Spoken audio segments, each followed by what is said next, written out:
This week 3 player props and Stephception episode of the Stephie Smalls Show on the Sports Gambling Podcast Network is brought to you by Underdog. Underdog's got a brand new offer for new customers. Play just $5 and get $50 in bonus funds when you sign up with the code SMALLS. Also, check out the SGPN app in your app store for easy access to all of our free picks and props. Let's yap.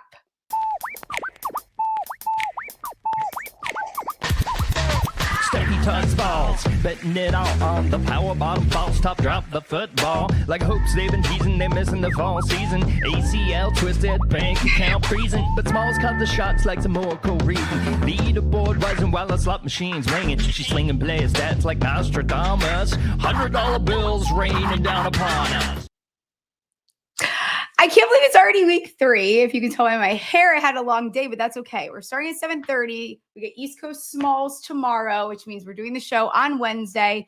Do some early player props, do some Stephception with my friend Sam Wagman. Let's bring him in.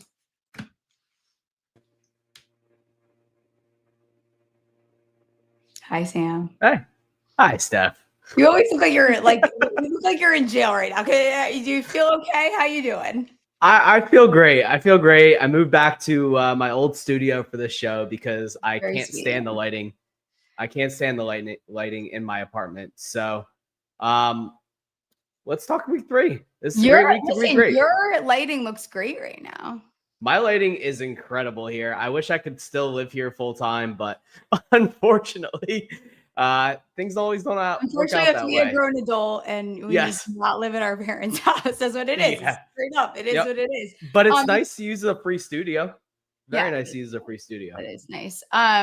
Before we get into some player props, do you want to comment on any of the Jalen Hurts throw it? Like this whole, all that Twitter wants to talk about is that Jalen Hurts doesn't throw the ball. Look, it took like 6 weeks for people to get used to Kellen Moore last year before they stopped hating him. They were ready to fire him after we lost to the Bucs in week 4. I think you need to give Kevin Petula a little bit of a leash here. I mean, come on. We just won the Super Bowl. Like, I know Eagles fans, we're never happy. We're never happy about anything. You know, we have a lot of success and we want everything to happen. But here's the best part. We have the best defense in the NFL. Doesn't matter whether Jalen throws the ball or not right now because nobody can score on us at this current moment. So as long as that continues to happen, and as long as Saquon continues to look really good running the ball, and as long as Jalen looks as good as he has since 2022, I'm not really concerned whether he can throw the ball downfield because he threw the ball downfield to Devontae Smith and it looked great last week. So that's all I care about. I care about scoring points and winning. Like Jalen Hurts said to Chris Jones, we won the damn game. So everyone can shut their ass up for all I care. Yeah, I think, and I said it on yesterday's show. It's so weird doing 3 in a row. Why do I keep not being able to pronounce that? Like the word, the R. I don't know why I can't do that tonight. It's been Wednesday.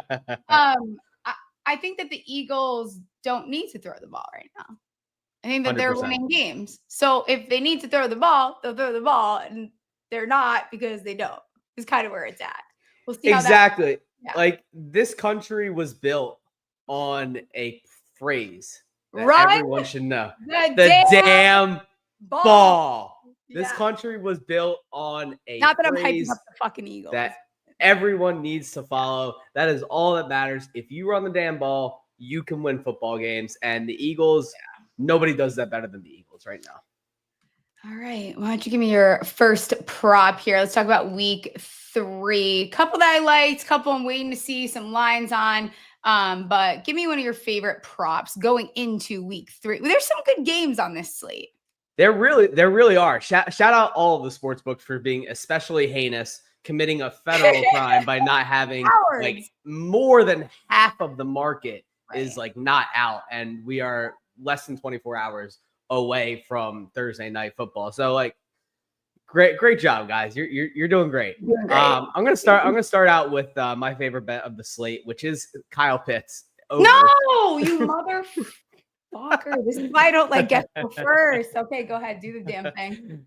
over 36.5 receiving yards. Yeah. Over his longest reception, 17.5. Mhm. Look, for his receiving yards, they're 2-0. They're 2-0 this year. Man. Snuck through the over on the prop in week 1.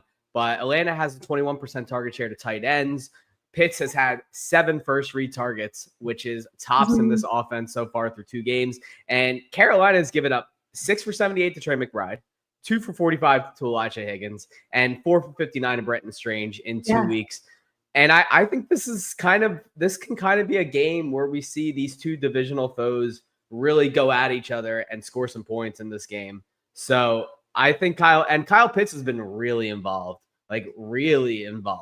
So I think, look, he's golfing buddies with Michael Penix. That's got to count for something. Yeah. So we're seeing the golf connection here. 100%. And it's about damn time that the golf connection has to be explored more than the breakfast connection. So Pitts overs. I'm going to ladder him up to 60 at least. And we're going to go with that. Yeah, no, I mean, you took the words right out of my mouth. I think that Kyle Pitts, and I was going to give out, I don't know if it's moved since you looked into it. I was going to give out over the 38.5. I also think there's room for taking a 50 plus alt if you can find it somewhere. I like that. I also even like the anytime touchdown at plus 260, to be completely honest. He's getting a lot of red zone looks. He's getting a lot of third down looks. He's averaging 48 yards per game right now. We've seen what tight ends have done, which is not surprising looking at Carolina's like linebacker room. Like we're not surprised here. It was stinky last year. It's stinky again this year. And I think, there is something about this Penix Pitts thing that is working. And you can see that Penix trusts him, and I like the chemistry there. So I am with you on that. I like Pitts. I was going to say, or Kyle Pitts Sr. Is that what Kyle Pitts Sr. is? I think he goes by Senior now. Everyone's adding a Senior to their name, whatever. I saw that. Whatever it is. Everyone wants to be distinguished. I want to be distinguished. I want to be called Stephie Smalls Sr., but I'm going to be called Samuel Wagman II, even though there is no Samuel Wagman the first. Well, you could be like my dad and my brother who have the same first and last name, but since they don't have the same middle name, I almost dropped my real last name on the show. Don't do that. They don't have the same middle name. They're not senior and junior, which makes no sense to me at all. Okay, so we both like Kyle Pitts. We're in on Kyle Pitts. Find whatever it is that you like on Kyle Pitts, and I think take the over, and you're in a good spot. He will probably find his way into a couple parlays of mine. Love that. We were talking before about run the damn ball. And I know everyone gets mad when I do this, but I think that there is a strategy too. No one knows their team better than themselves. My team fucking sucks at stopping the run. Okay, so we're playing the Chiefs. Everyone wants to say it's a get-right game against, the Chiefs are going to get – I think it's a get-right game for their run game here versus this team. I'm not going to look to Pacheco, but I also wouldn't knock you for doing that. I actually like the Kareem Hunt over 26.5 rushing yards at minus 120. I think you look at this Giants team, they are giving up a league high 177.5 rushing yards per game, second most carries per yard, 32nd in the NFL at stopping the run. We've seen, and towards the end of the season, everyone that listens to the show knows that I was kind of getting back in on the Pacheco thing. He's just been inefficient. Do I think that he will maybe get there halfway? Maybe he gets right this game. I also wouldn't knock you for taking his over, but I'm going to go the Kareem Hunt way because I think they also recognize that because he got more carries last week than Isaiah did. So, the Giants run game is just the Giants run game. And I think they're going to rely on it here. And it's just knowing my team, and my team cannot stop the run. So I think taking his anytime touchdown, they're also tied. Giants are also tied for most rushing TDs allowed. So you take a pick. I did sprinkle on Mahomes also to go over his rushing, but that line moved like crazy. So you had to get in like, it's crazy how fast that moved. I probably bet it at like 12:30 this morning, I suppose. And it's already gone up like several yards. But yeah, Kareem Hunt over 26.5 rushing yards. Yeah, I like that. Like there was some tweet I saw this morning that the Giants ranked like 32nd in like 20 different rushing 30-second NFL is efficiency. stopping me run just straight up. Just straight up a really bad running team, getting embarrassed by Javonte Williams, getting embarrassed. I even forget who they played in week 1. I don't even want to think about the Giants. Their defense is just their defense is just so bad. I really like that as well. I mean, I'm a little bit upset and annoyed that it seems like Pacheco and Hunt are splitting rushing work, but I do think both of them will be on the field enough due to the Giants' poor defense, and there's no way Russ can sustain that against an actually good passing defense. The Cowboys are just a terrible passing defense, so there's no way the Chiefs are off the field as much as they were in previous weeks. Well, yeah, we will see. On to my next bet. Yeah, let me know. Let's hear it. I can't believe you on to my next bet. I'm so pissed off about that. All right, I might take another one right here because I know how much you love Tony Pollard. Over 70 and a half rushing go that yards. way, but I looked at it. I did look at it. Over 70 and a half rushing yards gets a nice matchup this week. I mean, look, everyone's kind of glossed over the fact that he has been receiving all of the volume with Tyjae Spears out and still supposed to be out for another 2 to 3 weeks off of his high ankle sprain. And they've kind of just been overlooking the fact that he's had like 18 plus touches both weeks and it's just being given all the volume in the world while they get Cam Young up to speed. Well, now you get a matchup against the Colts who, while on paper, it doesn't really seem like they're Did you allowing say Cam Young? Young. Did he just say Cam Young? I definitely said you Cam just said Young. Cam Young. This is like we're golf and football. Okay, we talked. Listen, we're on a football show, Sam. Can't be talking Cam Young. Ward. That's crazy. You have a sick. That is a psychological. I'm calling your. You need a therapist. That's crazy. Okay, go ahead. Cam Ward. While Cam Ward. I almost said it again. While Cam Ward gets up to speed, there's something so desperately wrong with me. While Cam Ward gets up to speed, they're allowing 5 yards a carry on the ground to running backs, and they've played Devon Achane and RJ Harvey and J.K. Dobbins the last 2 weeks. You're allowing 5 yards a carry to that. Well, Tony Pollard comes to town. Tony Pollard's actually really good, and Tony Pollard's really good against light boxes. Yeah. You're supposed to be good against light boxes, but Pollard's been one of the best against light boxes in previous years. Over the last couple of years, he ranks in the top 10 in the NFL among running backs against light boxes. And the Colts are giving up the fifth most light boxes in the NFL, only stack the box 16% of the time. And given the fact that he has 62 and 90 rushing yards in both his games this week, I think that it's a clear shot for the Titans to bounce back here in what should be a tight divisional matchup against the Colts. And I do think that the Titans win this game. Really? I have another prop to share later. I do have another prop to share later on this game. Okay. And I think Tony Pollard goes over his rushing total. Okay. I like it. Before we get into my next one, I want to talk through with you, which might be a hard conversation. We're brought to you by mybookie.ag. MyBookie is your place to bet on football and everything else. Their prop builder is second to none. Their motto is bet on anything, anywhere, anytime. Absolutely love that. Easy deposit and lightning fast payouts using crypto. Head to mybookie.ag. Promo code SMALLS for a 100% bet back bonus up to $500 for new customers. That's mybookie.ag. Promo code SMALLS. We're also brought to you by Novig. Novig is America's #1 sports prediction market. Since Novig is an exchange, you're getting some of the best prices in the market. Novig is available in 35 plus states. Download the Novig app and get $50 when you spend $5 if you use our promo code SGPN. Get in on the action with Novig, promo code SGPN. Okay, so we have a matchup here between the Dallas Cowgirls, girly pops, whatever you want to call them, Cowboys, and the Bears. Both of these defenses are interesting. Interesting to say the least. I mean, we just saw what Russell Wilson did and how he looked versus a team that it should not have gone that direction, right? So we'll give them a little bit of grace here. Chicago just lost their all-pro cornerback. I think it's for the season. The last thing that I saw, it was trending that direction. It's a while. We have to bet.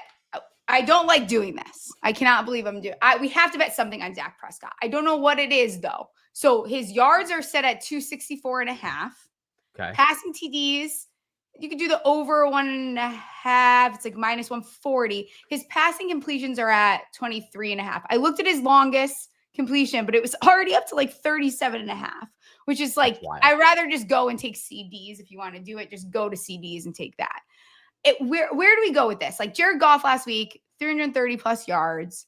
We saw JJ McCarthy basically get all of his yards in one quarter. So what can someone like Dak, who is he's a competent quarterback in this league against the Chicago defense? I wanted to take a look at the completions for Dak. Unfortunately, they're not up. They're not up. Yeah. Simply. I see 23.5. Okay. I was looking at DraftKings earlier. I didn't get a chance to look anywhere else. But I did take an alt on CeeDee over 99.5 to get to 100 plus at 165 over at Hard Rock. I mean, he's over 100 yards in each of his last 7 games.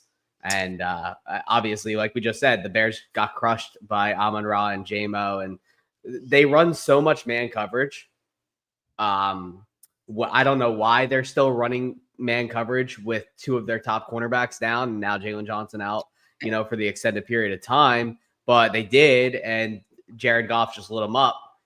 CeeDee Lamb is the highest target share in the NFL against man coverage. We're bordering on 37%. He's putting up historically like elite, like per target numbers against man coverage this season. Did really good against the Eagles in week 1. Did really good last week against the Giants. Indeed. I mean, this is the highest over under of the week. I think you can bet a lot of passing overs on this game. I'm probably going to hop on that Dak over 23.5 completions without a lot of hesitation. I just think he's going to throw the ball. I don't think they might run the ball a little bit, but I think everything has shown us that they want to throw the ball. They threw the ball really well against the Eagles in week 1. They don't have much of a fucking option. And their offensive line happens to be a much better pass blocking line than it is a run blocking line so far. So I think taking overs on Dak is a really good play. Yeah. He might be too efficient to get to his passing attempts line, but I think the completions line, I could certainly see him putting up like a 24 for 30 type stat line. Yeah. I could see the longest completion again. I think that's been hit in both weeks so far against the Bears defense. Mm-hmm. If I remember correctly, I think Jalen Naylor had like a 40-yard catch against. He did. And we had his over 16.5. If you listen to we did. So I think that's those are both plays that you can go to. I would probably look to dial in on a receiver, and it would probably be CeeDee. Yeah, I think George Pickens too could have some success. I know he's getting frustrated during the Giants game there, but he does. As he does. Again, he didn't try and fight anyone in that game. That's good. Positive baby steps. Did he try to body slam someone? I didn't see. With Pickens, if they give us maybe a Turpin longest, I'd look at that. I mean, FanDuel is opening CD at his receiving yards at 81.5. So you can imagine how they think this game is going to go. I'll probably go right to the 30 plus for CD as far as his long reception. I probably won't even take whatever the over is. What's another prop that you are looking at? I think I have one more after this to discuss. Yeah, I'm going right back to the Jaxon Smith-Njigba well this week. This is a pretty easy one for me. Over 69.5. This guy, dude. Nice. Did you just say that? I was just trying to pull up his 100 plus. Go ahead. Just take it away, dude. Which means we're losing all of these, so do not tail them. I mean, usually when we're aligned, we do pretty well. You're right. You are right. But we were pretty aligned. We were pretty aligned this past week, and I think we both cleaned up. We both did good. Yes, you are right. So I mean, like, how can I not? If you keep giving me JSN lines under 70, I'm just going to keep taking them. against defenses that play a lot of zone coverage, because there is no one better at beating zone coverage than JSN right now. Like, just keeps doing it. Another like 80+ yard game against zone coverage last week after I called it out. Sammy's had 100+ receiving yards against zone. Yes. against zone. Just completely dominating zone coverage. And the Saints are running a ton of zone coverage through 2 games. So like and also something I found that was really interesting, the left side wide receivers have eaten against the Saints in both weeks. Okay. Jennings went 5 for 89 and Marvin Harrison went 5 for 71. So just sign me up for JSN to do the exact same thing. Lines up on the left side more than half the time, and he's going to do it again. Like this is a no-brainer. Yeah, I just went and looked, and it's so funny. They locked JSN's 100+ right when I clicked it. Interesting. Did they lock the 125? Because listen, I'll get down with it. I absolutely love it. Before we get into, do you have one more that you want to stick in before we move on? Yes, I do. It's for tomorrow night. Okay. So I'm gonna give out tomorrow night, because I think everyone's just overreacting to Josh Allen having a broken nose, whether he has one or not. Are people overreacting to that? Apparently, they moved his line down from 32 this morning to 25. I think people are underreacting to the fact that Miami is not, that their defense is not good. And I think their offense showed a little bit of glimmer. And for some reason, we are not looking at the big picture here. And that is the Bills are dominant. And it's not going to, I don't think that this is going to go. Have you seen their schedule? I have seen their schedule. They're like not going to lose a game. Mm-hmm. Have you seen the Chargers schedule too? These are some teams that we need to pay a little bit of attention to. I'm just saying, everyone. I took the Chargers to win the Super Bowl 2 weeks ago at 20-1, and it's starting to be very, very happy that I did that. I think, back to Allen real quick. It was over 32.5 this morning when I originally took it. And then I took a shower and got out, and the line was at 24.5. I believe it. And all of a sudden, everyone was just freaking out. So I've taken it twice since then. It's currently gotten back up to 28.5. So got a nice buyback window on there. I mean, the guy's running 10 times a game. You really think a nose is going to slow this guy down? Nah, not against Miami. I actually like him first touchdown. As you are speaking, I think I like him first touchdown. Let's talk some Stephception. Before we do that, Underdog is a great place to play Pick'em, where you can win up to 500x your entry. Simply pick higher on lower or higher on your favorite player stats, available for a ton of sports. If you're like Sam, you can, they have golf sometimes. We could talk about Cam, but we're going to talk about the NFL right now. Pick'em entry we hit on Monday night. I think it's because of the 3 legs thing. So we're going to do it again. Dawson Knox higher 9.5 longest reception. Devon higher 3.5 receptions, and James Cook higher 14.5 longest rush. That's going to get you 3.9x. Underdog's got a brand new offer for new customers. Play just $5 and get $50 in bonus funds when you sign up with code SMALLS. Rhythm is off to a great start in college football. Rhythm has introduced a leaderboard with weekly cash prizes just for tracking your bets in the app. Track 5 bets of the same type from any model you build, and you could win $1,000. And guess what? I'm going to give you a college bet again. CSU plus 4.5 at home, minus 110. One of their Smart Signal bets. Did my brother graduate from CSU and play on the lacrosse team? And is that partially why? Maybe. But you know what? Rhythm told me it's a good idea, so we're going to do it, is what we're going to do. I should have looked what they thought about Arizona, because me and Sam are big Fifi guys and girls. I'm a girl. Use promo code SGPN25 when you download the Rhythm app for 25% off your first month. Download Rhythm and use promo code SGPN25. I still think I'm in on Fifi this week. People I don't love know. the rhythm I love the rhythm robots. So if the rhythm robots tell me to bet Fifi, I don't know. in Arizona, I'd have to look. Maybe I'd have to have producer Ryan look for me if they like University of Arizona. Bear it down. Probably going up against like their first real football team, but we don't have to watch it late at night, and that is fun. Yeah. Our two worlds colliding. Our two worlds colliding. We were all in on Rocco Beck in Iowa State 3 weeks ago when we were in Vegas. And now I've we already kind of named have to children after Rocco, so it gets weird. I believe you were naming one of your eggs, Rocco, right? Yeah, left one. Yeah, it's a whole thing. Let's do Stephception, letting you in on it. You like the longest receptions just like I do. What is the first? Not that I should let you go first, but I will because you're a guest of the show. Where are you at? Give me a longest reception bet. So I told you this morning that I found a Lad McConkey bet that I really like. Oh, there it is. And who do these books think they are? Hanging 20.5 for Lad McConkey. Come on. 20.5 all day. All day. I don't care that it's 1-1 this season. I don't care that he was 1-1 against Denver last year. And I don't care that he's been slower against man coverage this season so far because the Broncos are one of the worst teams in the NFL against man coverage so far. They may not have Pat Surtain for this game, got banged up last week. And teams have honestly kind of been throwing all over Denver. We would have been sitting here talking about fading Jonathan Taylor if he hadn't rushed for a 75-yard rush on one of his rushes against Denver last week. So I'm firing it up. I think Lad's just been getting disrespected. People think Quentin Johnston is a better receiver than him.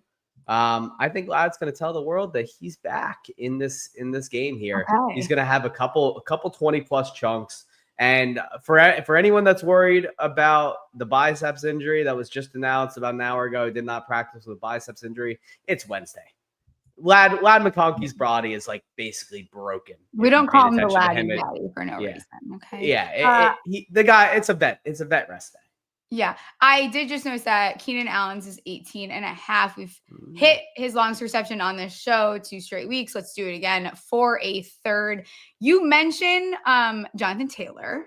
I like his longest rush over 13. Why is it 13.5? What we're doing here? Minus 125. A longest of 15 against Miami, a longest of 68 last week. Let it roll against the Titans. I'm all in on that. As far as longest receptions go, Bijan, 12.5 minus 105. 12 and 50 are his two, but he's just been electric in the receiving game. I think that Penix, is also relying on him as an option. So I'm there at the 12.5 for Mr. Bijan. What's another one you like? I really like that. I'm gonna, it's pretty easy for me to say Ilike Ominor over 16.5. I'm just saying that we both love it. I'm not even, I figured it went, without saying that we were both going to take it. I'm actually going to take Jalen Warren's longest reception over 11.5 in this game against the Patriots, who have allowed a running back to go over this number in both games against them. Obviously, we saw that huge 65-yarder from Warren, and he's kind of been on fire when it comes to receiving. Aaron Rodgers is perfectly content to dump the ball off to him since he moves with the grace of a 60-year-old man who just hasn't walked in a long time. So give me that all day against a Patriots defense that loves to be aggressive behind Mike Vrabel. And I think this is another one that really should just smash here. I don't know what my problem is with Warren, but he does say his best friend's Aaron Rodgers. So I'm there. I'm gonna give out something. Is that a flex? Oh, I don't know if I would like that. Oh, he was like best friends. Have you not seen that? You have to see that. I don't think I've seen that. I talked about it on the show. It's it was a bizarre moment. So the fantasy community does this thing where they like to overreact. I don't know if you guys have seen it, but they do that. And right now, one thing we call it S&Ping, shitting and pissing here on the show. We're shitting and pissing about rookie RBs. I am not. So guess what? TreVeyon Henderson, longest reception, over 7.5, minus 105. He's gone over both weeks, regardless of the drama and all of this. If they had just given the ball to Henderson instead, we'd be having different conversations today. Yep. It's that you saw the Stevenson play, very different. TreVeyon, what is this? Receiving yard, longest, 13 and 15. 7.5 is disrespectful. I think he can get over that. We knew he was going to be involved in the receiving game. I think we see that here. I kind of like the Pats to cover this week. We'll see. I don't know if I'm going to get there, but I'm about there as far as the Pats go. Yeah, I do like it. Someone gave this out in the Football Guys Discord this morning. I honestly completely glossed over it. I liked his receiving yards as well. Just didn't even think to look at the longest reception. Now it's up to 10.5. You missed the good number. It's juiced. I still like the 10.5. Take it. It's going to be an 11. It'll be an 11.5 soon. It's minus 130 at this point. So yeah, it's a little bit expensive for me, but I would be all over it. I don't know what Vrabel's problem. Well, actually, I know what the problem is. It's Josh McDaniels and Mike Vrabel. They're old guys. They like their vets. It's going to take a little while. Until Stevenson fumbles, and then watch how quickly you go back to this. I promise you. Guy will be sent into the shadow realm on his first fumble, and I'm sure that's coming soon because he put the ball on the ground like 10 times last year. So really like that. Another one I looked at, Tetairoa McMillan. And this is kind of just an easy one. Yeah, this is just an easy one. It's auto right now. Him and a Humanor are going to be auto until the books catch up. Yeah, not even to mention AJ Terrell week to week. That was like the biggest obstacle right there. Yeah. I know that Atlanta's passing defense has been solid, but I'm just not that worried right now. All we need is Bryce Young to be able to stay upright, and he will hit Tet McMillan for a big chunk play. I'm kind of curious to see what happens with the Carolina passing game. Did you see the stat that Carolina has 2 pass catchers in the top 5 of end zone targets, and neither of them are Tet McMillan? It's Hunter Renfrow and Xavier Legette. Like what is Hunter Renfrow doing on my television screen in 2025? When I kept seeing it, I was like, is this like, I had one high noon. Why is Hunter Renfrow scoring? Is that a real notification? But yeah, I still like T-Mac 21 and 40 longest. Regardless, I think that Bryce is like starting to trust him to the point where like he's just going to eat the ball. He's realizing that T-Mac is a different type of talent. And when you have that type of talent, you can eat the ball up a little bit. So it's going to be some of those like, fuck it, T-Macs down there somewhere. So I think getting over that, not asking for too much. I only have 2 more. I'll mention this one. Juwan Johnson, his receptions are not out, so I did not give that out. If that ends up being one of my best bets, it might be, but they're not there. He's had 20 targets through 2 weeks. So if you can find a reception number, I don't care what you find it at. I'm probably taking the over here. Rat Dog loves him. His longest reception is 16.5 again. Minus 120. I'm fine with it. Week 1, longest was 21. Week 2, 19. Went over both times. I think, again, the books are like, this is the Saints. It's Juwan Johnson. Just put it back at 16.5. You know what? Spencer, and the thing is, too, of Kelmore, and you know this, they're going to get the plays in. Like, they're going to get plays in. So even if it doesn't go well, they're going to do it again, and they're going to do it again, and eventually we'll get over this number. And then I think we agree on the JSN. So it's 23.5 longest, 40 and 43. Why the fuck is this number here? You know? So I think that might be my favorite this week. Yeah, I'm looking. I'm waiting for a Lamar longest rush to pop. I gotta bet it. I have to bet it somewhere else because Hard Rock doesn't offer it. I don't see it on DK right now, but I'm looking for that. If that pops, you know, maybe in like the 13 to 14.5 range. I think Christian McCaffrey over 15.5 is another really good look there against the Cardinals. Doomsday is another one I looked at there, 23.5. Again, that's another a good guy. one. Chemistry is picking up. Let me see. Is there any other one I looked at that I liked? Malik Neighbors, you know, the usual. Nothing crazy here. Do you like Tyrod Taylor at all? I do. Because Garrett Wilson over 22.5 against the Buccaneers secondary. high for after what we tight saw end. the other Maybe night. you're right. Maybe you're right. Yeah, it might be worth the look. Do you like any interceptions? I only have I do. one this week. I do. I'm gonna go I have first 3. because I'm not letting you do this. Okay. You're not gonna have this one, so it's fine. Baker, he's tied do for the not have most turnover worthy plays this year. I've watched it with my own eyes. I don't care that it's minus 30. I don't care that he has had 0 turnovers. I've watched it in every game. I mean, they're on a short week. I'm telling you, it's time. He's throwing an interception this week. Yeah, I think that's a really good look. Stroud, when his number pops, is going to be a really good look. He had like 3 that were dropped. In that game. I'm taking Daniel. I'm taking Daniel Jones to throw an interception every week until he does. Mm-hmm. Sure. Like plus money again.